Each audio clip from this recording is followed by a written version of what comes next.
चीन का इतिहास हमेशा से ही रहस्यों और अजीब रिवायतों से भरा है, लेकिन अगर हम उन रिवायतों में सबसे दर्दनाक और रहस्यमय को चुने तो फूड बेंडिंग का नाम सबसे ऊपर आता है।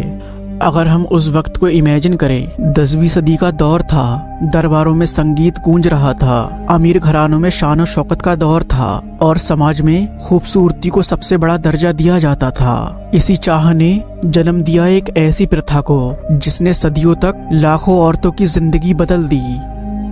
छोटी बच्चियां जिनकी उम्र 5 से 8 साल होती थी, इस रिवायत का वो शिकार बनी। उनके पैरों को जबरदस्ती मोड़ा जाता, हड्डियां तोड़ी जाती और फिर कसकर बांध दिया जाता। ये बांधना महीनों और सालों तक जारी रहता ताकि पैर बढ़ ना पाएं और धीरे धीरे सिकुड़कर बेहद छोटे हो जाएं। ऐसे पैरों को लोटस फीट कहा गया। ये नाम सिर्फ एक सिमिलर नाम नहीं था, बल्कि उस दौर का साइन था। लोग मानते थे कि छोटे पैर कमल की पंखुड़ी जैसे नाजुक होते हैं, जो देखने में बहुत खूबसूरत लगते हैं, और इन पैरों के लिए खास तरह के छोटे छोटे जूते बनाए जाते थे जिन्हें लोटस शूज कहा गया। लेकिन इस खूबसूरती की एक बहुत भारी कीमत थी। बच्चियां दर्द से चीखती, उनके पैर से खून बहता और धीरे धीरे वो अपंग हो जाती। चलना उनके लिए सजा था, फिर भी समाज इसे एक स्टेटस का सिंबल मानता था। अमीर घरों की बेटियां अगर लोटस फीट वाली होती थी तो उन्हें ऊंचा दर्जा दिया जाता और शादी के लिए बेहतर रिश्ते आते थे। इस प्रथा में धार्मिक रंग भी शामिल था।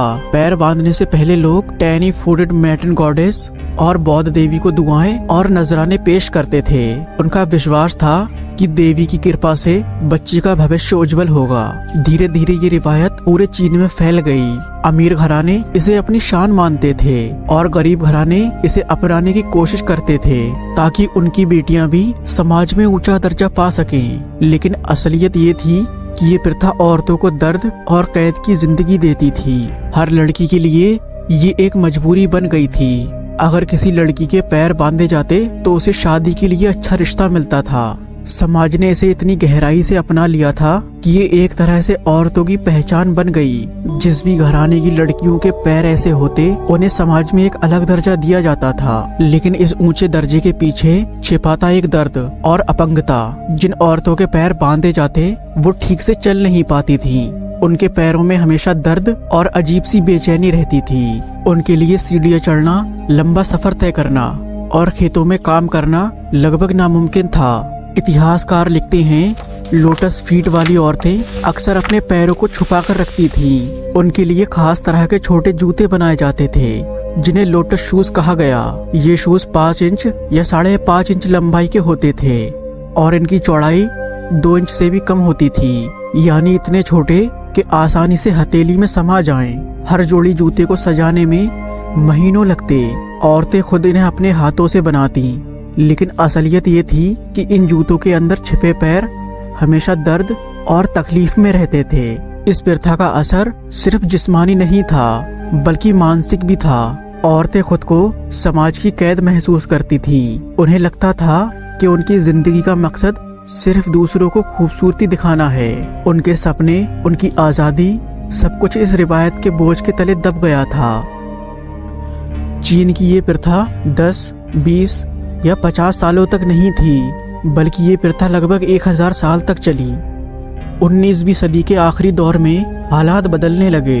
किंग डायनेस्टी उस वक्त सत्ता में थी और चीन मॉडर्न जमाने की ओर बढ़ रहा था। पश्चिमी देशों का दबाव, शिक्षा का फैलाव और नई सोच ने इस प्रथा को चुनौती देना शुरू किया, जिसमें सबसे अहम भूमिका निभाई फूड एमेंसिनेशन सोसाइटी ने। ये ऑर्गेनाइजेशन 1898 के 100 डेज रिफॉर्म से इंस्पायर था। संगठन ने महिलाओं की आजादी और उनके अधिकार के लिए आवाज उठाई।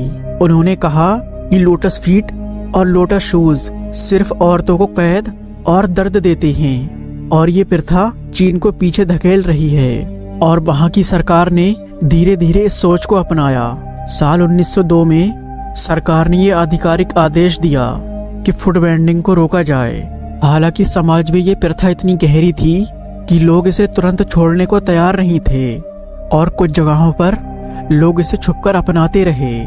और इसके बाद जब रिपब्लिक ऑफ चाइना 1911 में बनी तो नए नेताओं ने इस प्रथा को पूरी तरीके से खत्म कर दिया।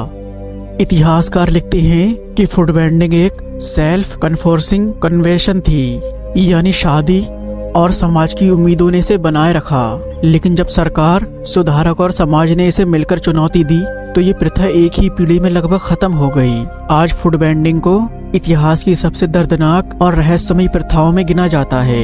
ये हमें याद दिलाती है कि समाज कभी कभी खूबसूरती और दर्जे की चाह में किस हद तक गिर सकता है।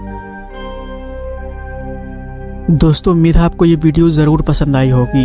अगर वीडियो अच्छी लगी हो तो वीडियो को लाइक करके चैनल को सब्सक्राइब जरूर से कर दें। मिलते हैं किसी अगली वीडियो में।